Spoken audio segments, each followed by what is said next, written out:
Tasya Atasya buka suara usai dituduh tak mau bayar gaji karyawan. Tasya Atasya angkat bicara gegara dituduh tidak mau bayar gaji karyawannya. Justru Tasya Atasya meminta pendukungnya untuk tidak memperpanjang masalah gaji karyawan tersebut. Menurut Tasya Atasya, bukan dirinya lah yang tidak berniat bayar gaji karyawan. Sebab karyawan Tasya Atasya sudah diminta untuk datang ambil gaji.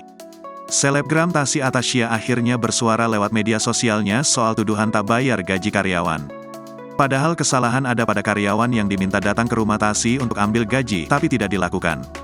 Tasya mengimbau fans atau pengikutnya untuk tidak memperpanjang masalah. Ia sudah memaafkan mantan karyawannya itu.